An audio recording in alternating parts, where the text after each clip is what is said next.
Assalamualaikum warahmatullahi wabarakatuh. Ustazah hire jam tanala to hire jam amanya be mure jam odon. Ya Allah taw dum menen alhamdulillah menen jam. Hare ko min fala landa de do landal. Hare ko minnyira o an fala natugol community riyagal lagine. Joni noon ko min jaaja makko koto makko o wi'i yomin wallumo o naata ka militaire yagal min wi'i joni yomin lando biro amin ɓay baaɓen amin feƴƴinino ko biro amin neyɓe foppo maɓɓe ha hewti wona fewdo ɗo donc min landi biro amin wi'i haray joni yomin lando jannguɓe ɓen jowa gande ɓen si tawi woni militaire yagal hino moƴƴi ka aduna sino moƴƴi ka laakara. Haray si tawi woni hino ka islam haray allah lanɗo no dagini ɗum ɗon hino moƴƴi haray ɓe newnayo pay konko naata ka militaire yagal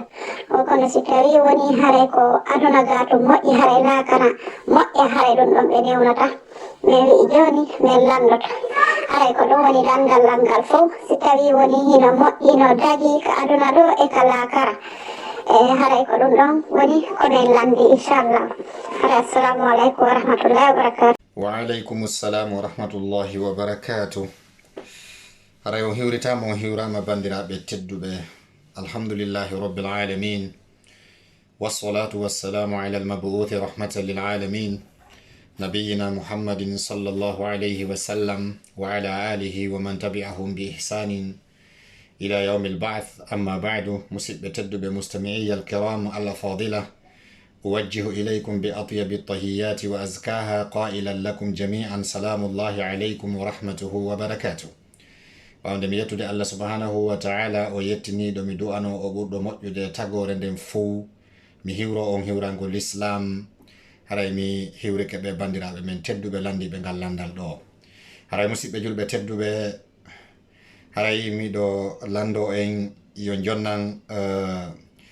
luɓan noppi mon ɗin seeɗa e tamji mon ɗin seeɗa haray explique en ɗo e ngal landal labangal landal wongal sensible sabuna haray buy e meɗen tentini mawɓe men ɓen enen e buy meɗen enen haali pular ɓe mawɓe men ɓen maɗɗinino jama on wondema natugol militaire yagal ma police yagal ɗum ko kufuru ko yeddugol Allah ko ñamugol jawle e ko nantata ɗum no harmi raison pour laquelle ko ɗum waɗi haray enen ko heewi kon en ɗuuɗa e ɗin domaine ji en ɗuuɗa ka police en ɗuuɗa ka militaire yagal donc en ɗuuɗa e fayda e ɗin domaine ji ko sabu fikiraji e sabu miijoji e sabu faamuji khati'a ɗi mawɓe men yoga e mawɓe men faamuno. haray noon musidɓe julɓe tedduɓe ko landa labangal ni miɗo tori goto kala e moɗon s'il vous plaît haray partage ngal yandi barakallahu fikum yeru ko Allah arsikila yewtugol wo miɗo tori goto kala jentiɗo o jentora fi Allah so heɓi ton ko faami gokkum yo o feƴƴin yandi fi Allah haray inchallahu sabuna jama on haray no mari fikiraji no mari miijoji e sifa ɗe golle ɗo wonugol militaire ma wonugol police haray yewta yeru ko Allah subhanahu wa ta'ala arsiki en ɗen torimo hawrindinede sawaba sabuna innahu waliyu dhalika wal qadiru alayhi. haray bandiraɓe tedduɓe barkinaɓe landagol mongol ɗo haray mi weltanike on wallahi mi weltanike yumma mon kadi ko ɗum ɗo tigi woni famille julɓe ko ɗum ɗo tigi woni famille diina hara kala ko oti nangata waɗugol ko yo o lando diina kam wallahi ɗum ɗo j'en suis très fier ko tawi yumma meɗen ɗo onon ɓe bandiraɓe landiɓe yumma meɗen tawi on yewtidi e maɓɓe ɓe makani on ɓe orienti on yo lando janguɓe ɓen wallahi ɗum ɗo welila moƴƴe ça m'a touché au fond du cœur sabuna ɗum ɗo c'est une fierté haray mi du'anike o famille yo Allah waɗu barki e famille mon o ya rabbi waɗa barki e famille ji men ɗin fof ɗum ko sengo ɗimmo sengo aranago sengo ɗimmo ngon e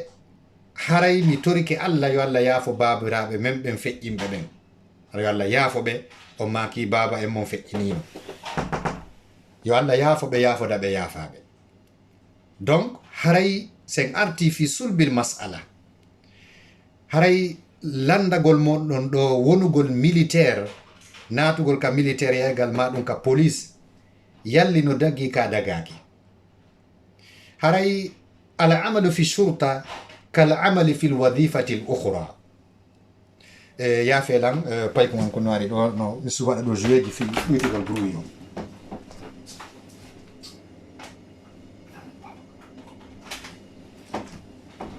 اوكي o yafato hare mari ɗo joyi makko koye ɗo donc wiɗen haray gollugol ka cokko yagal ka militaire yagal ma ka police yagal no wayi wano golle hedditiɗen fof ça dépend kanko neɗɗo natuɗo e militaire yagal ngal ma police yagal ngal ko on ɗoni ka l'intention makko ko on ɗoni ka annuye makko haray ka jabagol moɗon ɗo ngal landal ngol landi ɗon haray no dagi asluhu halal lasli mum on wonugol militaire jo ma policier jo no dagi kal islam bal déjà hina innugol tum wondema no dagi hatti ɗon bal si tawi neɗɗo o militaire jo ma policier jo ma douane jo ma gendarme jo on o gollitiri métier makko e hoore nunɗal e hoore fi Allah ko on gon sengo ɗon Allah nadirta mo aljanna bi idnillahi ta'ala wano wirɗen non gollugol ngol ka militaire yagal ma ka gendarme ma ka police yagal no way wano golleji hedditi ɗin no way wa commerce no way wa honno remugol no way wa awugol no way wa c'est à dire aslu on base on no dagi ça dépend no gollitira non et ça dépend gollowo on minhu ma huwa mubahun wa minhu ma huwa muharramun no e muɗum ko harmi no e muɗum ko dagi wano commerce al aslu la base no dagi ka kono no e commerce ko harmi no e commerce ko dagi no ton e matière on hara ko dagiɗo matière ji ko kadi hara ko harmudi no ton haysi matière on ko dagiɗo kono gollal ngal façon no wona yeyrede non tawa no harmi est ce que ɗe famodirde o andi hunde na dagagol mayre on tun luttintade ko nde daginde à 100%. Hinde dago nde gollitire no harmiri est ce que on fami hinde dago hangasa kono gollitirɗo ma golluɗo gollal ngal o gollitira no harmiri hara wiɗen police yagal e militaire yagal no dagi bal hiɗen encourage jama on sukaɓe ɓen yoɓe naatu e militaire yagal tawata annuyeji maɓɓe ɗin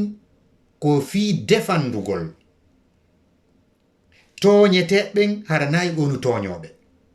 hara koyoɓe jonnitu hakkeji jattanaɓe ɓen haranaɓe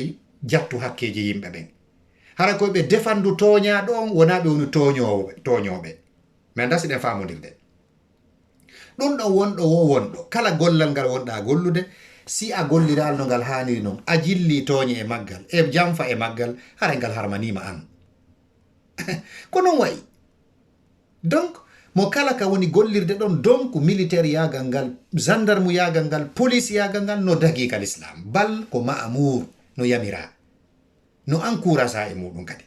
donc haray yo mawɓe men ɓen accu waɗugol ka fondoji maɓɓe andi noon ko woni ɓe defude ɗum ɓe felaka ko tinugol maɓɓe buy e militaire ɓe ma policiɓe ma ko nantata e ɗum ko jattugol ñamagol andi ko ɗum ɓe huluno na wasi ko añugol métier on à 100%. Ko yi'ugol yoga e gollitiroɓe métier on tawata ko e hoore tooñe e kinsum e kansum tawi noon hari mawɓe men ɓe reeni e nafagol ko goɗɗo tooña hiɓe reeni e jattugol goɗɗo ñaama hiɓe reeni e jamfagol goɗɗo ñaama hiɓe reeni e jattugol goɗɗo ñaama hiɓe reeni kadi yo ɓiɗɗo maɓɓe waɗu ɗi piiji ɗo jonna ɓe nafo raison pour laquelle ɓe yiɗano yo gueɗal jo maɓɓe naatu ka police yagal ma ka militaire yagal ma ka gendarme par ce que ɓe yi'ata ɓen fou ɓe andi ɓen ko la majorité on ko toñoɓe ara nanga yimɓe e hoore tooñe naɓa emprisonna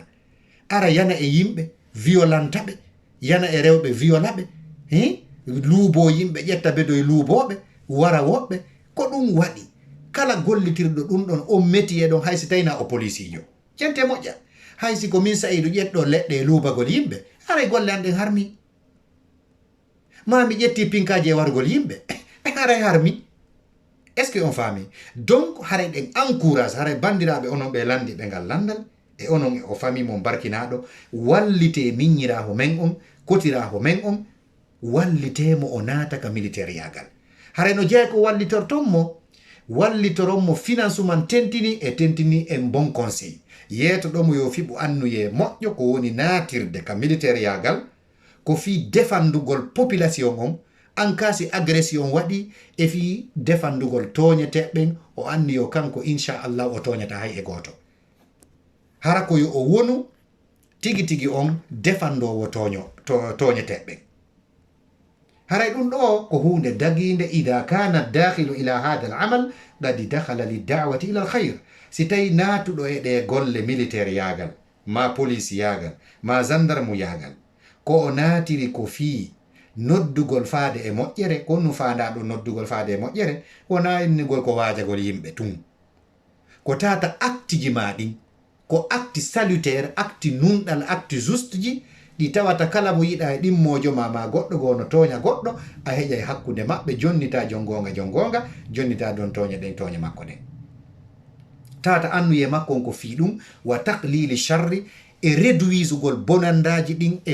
e violence ji ɗin e toña ɗen e l'injustice on e pays on ta ko ɗum anniɗa ko rétablisugol yaani nunɗal e hoore leydi ndi c'est à dire e hoore pays ma on ma e nokkure ma nden ma kala ko Allah subhanahu wa ta'ala arsikuma yaha ardo tata annuye ma on ko ɗiɗo wa raf'i dhulmi anil madlumin wano wirɗen noon ittugol toña e hoore toñeteɓe wa isda'i naf'i ila nnasi bi qadri l imkan tata ko ya annuyo natugol ka cokkoyagal ko fi apportugol nafoore wonande population ma on hara goɗɗo koya defanduɓe hara na e hoore toñe koya kufruɓe koya reenuɓe koya aynuɓe wallahi ko baraji moɗanaɗi andi ɓe ka expression pular sa yi goɗɗo naati e suudu mum fali waalike suddike ɗanike hiri ko goɗɗo haɓɓi pantalon mum ɓenni kan si goɗɗo itti pantalon mum tuuba mum o waalike ka danki makko o suddike o suumike o ɗanike o hiri yo andu ko goɗɗo haɓɓi pantalon mum ha ngaɗi ka yaasi no dari e hoore koyɗe mum on faami yewtere nden ka haray ɗum ko cokkojo militaire jo policier jo gendarme jo dari ka yaasi fi gardugol mo sina ɗum o heɓata ka o ɗano bandi e ko nantata ɗum yo taw hara ko o bandiraho men e kala bandiraɓe men ɓen sukaɓe men ɓen hiɗe renɗina ɓe ɗen encourage ɓe mi torki on fi Allah partage vidéo partage audio on partage au maximum s'il vous plaît haray ɗen encourage sukaɓe yoɓe andu ko golle labaɗe wallahi si ɓe gollitiri haray koye hoore nunɗal innama al a'malu binniyati wa innama li kulli mri'in ma nawa andu golleji ɗin ko jokkirta ko andirte ko yoɓirte ko sabu annuyeji ɗin neɗɗo kala no wodanimo ko anniyi ko si a natiri militaire yagal ta ko fi toñugol andu ko ɗum wodanma ko bakkatu wodanma sa fuɗɗori commerce fi toñugol jatta yimɓe fenanaɓe fi commerce no dagi andu no harmanma sa gollitiri commerce man ko ɗon natirta aljanna an kadi militaire yagal mangal policier yagal mangal gendarme yagal mangal si a gollitiri ɗum e hoore nunɗal e hoore fi Allah fi rétablisugol nunɗal e réduisugol banditisme e jamfagol e kidnapping e ko nantata sifa ɗin piiji haray wallahi ko baraji molanaɗi wodanma par ce que si tawi woni yimɓe ɓen immike jente moƴƴa ko andi to nafoore molanano e o militaire yagal e o policier yagal wallahi musidɓe julɓe fi hon ɗum si tawi nunɗal banditisme ala e leydi ndin an o julɗo a immoto e subaka 4 heures du matin yalta ƴetta salligima salligoɗa ƴetta jikriwol ma immoɗa wattoɗa paɗe ma yaha e seppa yalta iwaka kuruma iwaka suuduma yaha juuloya ale comme retour tu es en sécurité haray o cokkojo rétablisuɗo ngal nunɗal ɗo o sécurité ɗo wallahi sa juuloyi ɗon baraji makko ɗin waloto donc o yi o militaire jo wonɗo gardude population on adda nunɗal raɗo bandiyagal hara goto agressatake goto jattetake goto waretake kala neɗɗo waɗɗo moƴƴere sabu ngal nunɗal ɗon e sabu on sécurité ɗon o neɗɗo ɗo no mari baraji o windante baraji tawata min Sa'idu mi yaltiday e mbukoy an koy mi yaha mi sooda ko mi faala ko mi ara mi ñaama ngum ɓuttuɗon wallahi o militaire jo o policier jo o gendarme jo Allah windanaymo baraji ɗi so gollitiri nunɗal par ce que ko sabu makko sina ɗum mi fotta e bandiɓe ɗeɗɗalamɓe jatta mbuɗɗin est ce que on faami si tawi woni sabu ngal nunɗal e sabu o sécurité e o calme mi immoto mi yaha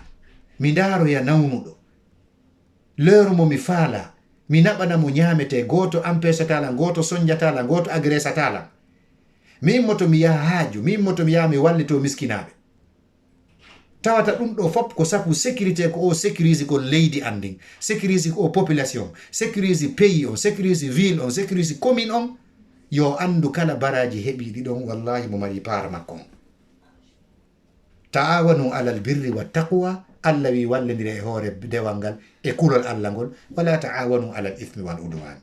Pendant que woɓɓe no ɗanade ha tumbere jemma immo salligo juula jemma, ko pay ko sécurité no woodi.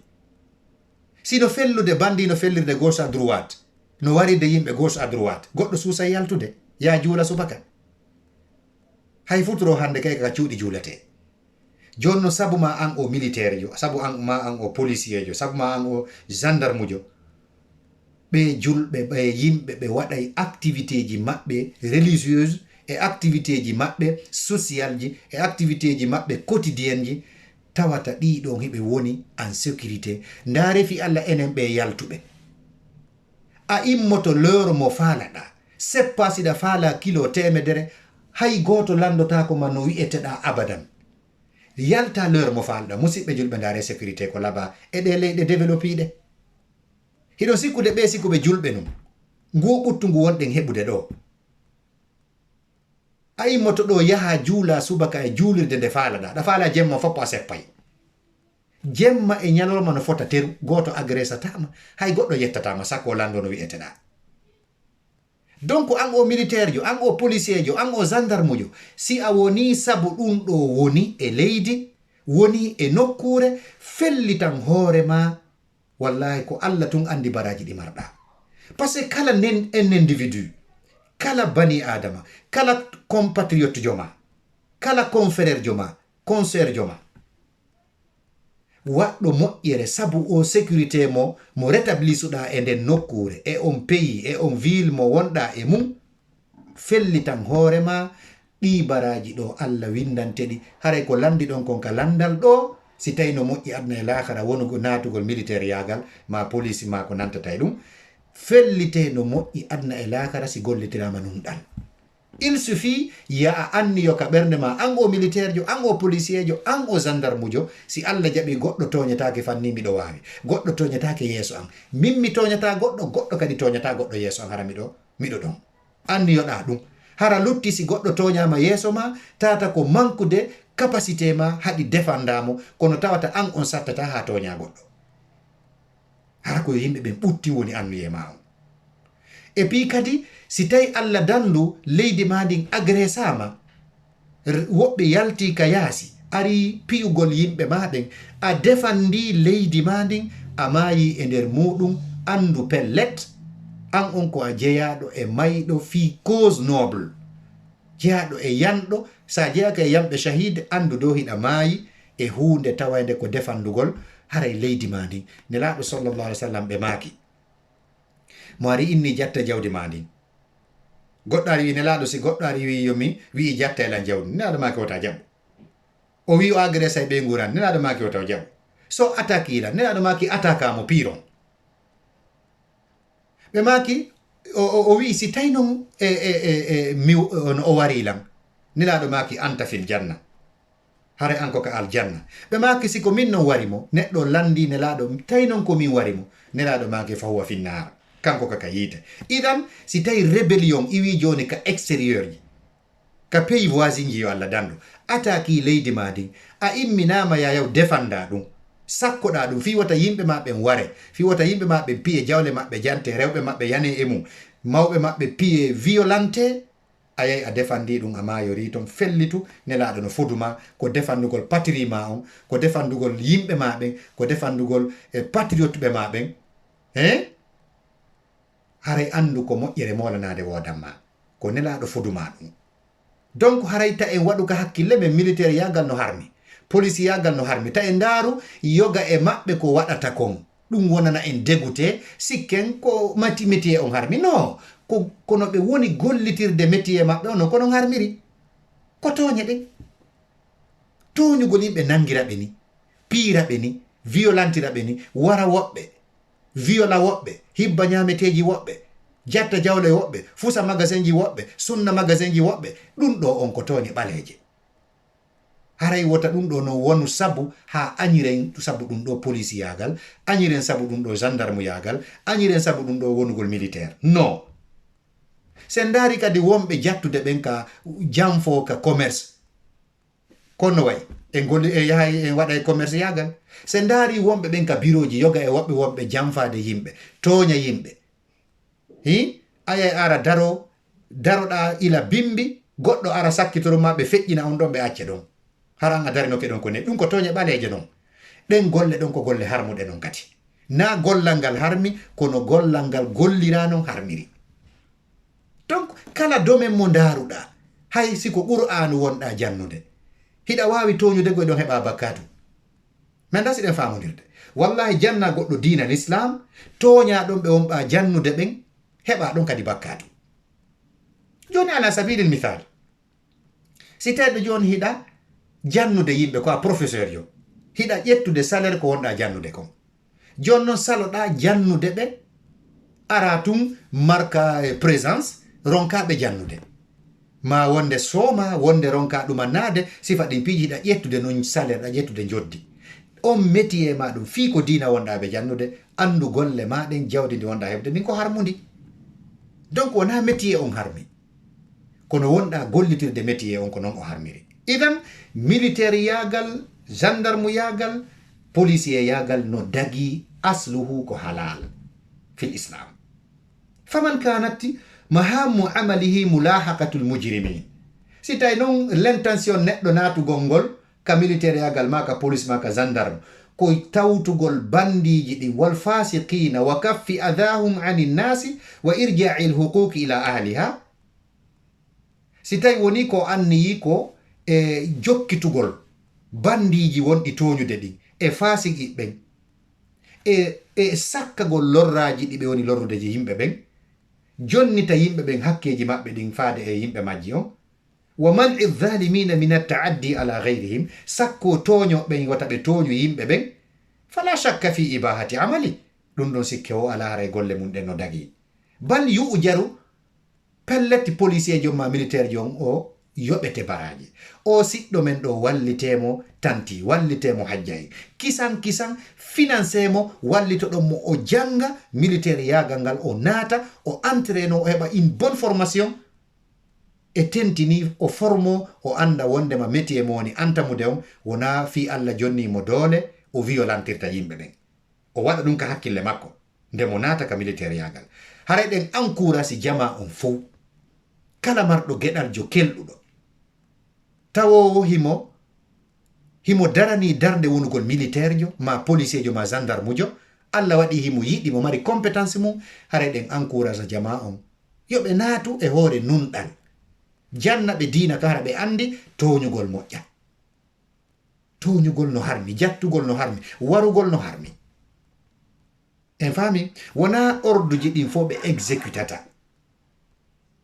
bal yu'jaru in akhlasa niyata lillahi ta'ala bi iradati iqamati al-adl wa man'i dhulmi. Si tawi tun woni o wonɗo nadde ka militaire yagal, police yagal, gendarme yagal, o laɓɓini annuye makko on fi Allah,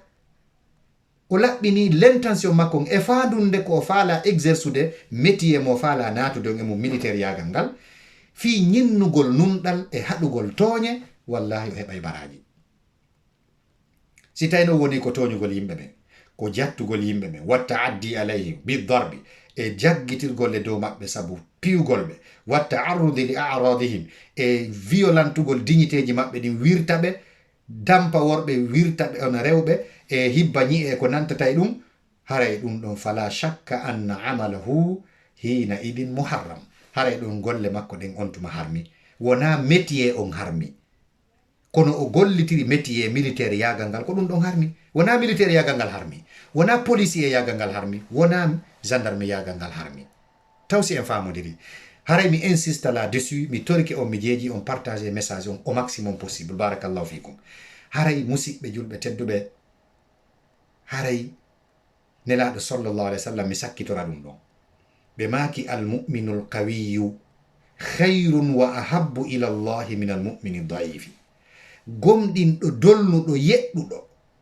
marɗo doole marɗo capacité physique et capacité intellectuelle, force physique et force intellectuelle et force ko wiyete kon savoir connaissance oɗo no ɓuri moƴƴude gomɗinɗo lowɗo. hay so tawi ɓe fof maɓɓe laaɗo maki ɓe fof maɓɓe ɓe moƴƴere. nen Allah subhanahu wa ta'ala wi wa harridil mu'minina ala alqital. Allah wi ka alqur'ana ekkitu yimɓe ɓen, ekkitu julɓe ɓen, ekkitu gonɗinɓe ɓen piiro, ekkituɓe wawugol defandagol annemmo anterenagol ɗum no dagi bal no yamira ko alqur'ana wa harridil mu'minina ala alqitali, ekkitu gonɗinɓe ɓen piiro. na wiyoɓe machine mbin goɗɗo kono ɓe defandu hoore maɓɓe na alqur'ana ni wano waɗugol karate, waɗugol boxe, waɗugol cuksum, waɗugol sotokan, waɗugol armaso e kala ɗin piiji e ko nantata e ɗum haray entrainagol annemmo. l'islamu no yamiri ɗum julɓe ɓen yoɓe taw hiɓe yeɗɗi almu'minu lqawiyu hayrun wa ahabbu ila llah min almu'mini daif. kono si tawi woni ɓey nguure ma nden ala hay goto dariɗo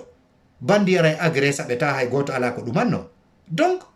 o yaali si tawi tun goto no mari cokkowinkel ɗugin famille on bandi on ɗuɗata ardude ka makko goyi si tawi tun bandi ɓen no andi o famille ɗo no mari cokkoru kelɗu ndu, policier jo yeɗɗuɗo, gendarme jo yeɗɗuɗo, ma militaire jo yeɗɗuɗo, bandiji ɗi yarata hella on famille ɗon. donc haray encouragen sukaɓe ɓen, encouragen miññiraɓe men ɓen, encouragen kotiraɓe men ɓen, encouragen ɓiɓɓe men ɓen yoɓe naatu ka larme, yoɓe naatu ka larme. hina fi naatugol ton fi toñugol goɗɗo, ɓe naatirta ton fi piigol goɗɗo. wiɗen en ɓangini ɗum en insisti. si ɓe laɓɓini annuyeji maɓɓe ɗin ko Allah tun andi baraji ko ɓe heɓata. si ɓe naati ɓe rétablisi nunɗal, hiɗon andi wallahi musidɓe julɓe tedduɓe ɗon andi ko kombi en Allah subhanahu wa ta'ala windanta colonel Mamadi Doumbouya hafidahullahu war'a e nge yiite nge o sorti en e mum e o tanamo itti en e mum. musidɓe julɓe tedduɓe wallahi wona mone neɗɗo itta ɗon en personne wonɗen, ko mone systéme mo wanno on en place. ko Allah tun andi Mamadi Doumbouya, colonel Mamadi Doumbouya hafidahullahu war'a ko ha honto e heɓata baraji ko yimɓe ɓen welti kon du'aji ko jama on du'anima ko ɗon tooñe ɗe o itti ɗen. hiɗon sikkude musidɓe julɓe min Sa'idu mi wawayno wadde ɗum ɗo hay si tawi ɗen andi ko Allah subhanahu wa ta'ala on okkimo force sabu du'aji men ɗin e barki ko Allah waɗi kon e makko. kono ko ɓay ko militaire jo ɗum ɗo encourageata e musidɓe julɓe. an o julɗo sa wawi ɗum ɗo tawata a teɓɓoto bandiru dictateur wonɗo lorrude yimɓe joɗɗinamo ɗara ngiru ŋañaki.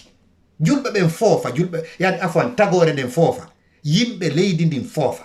julɗo foofa mo wona julɗo foofa, kullum foofa mo wona kullum foofa, hay cuuɗi ɗin ɗi foofa. musidɓe ɗum ɗo wela o métier ɗo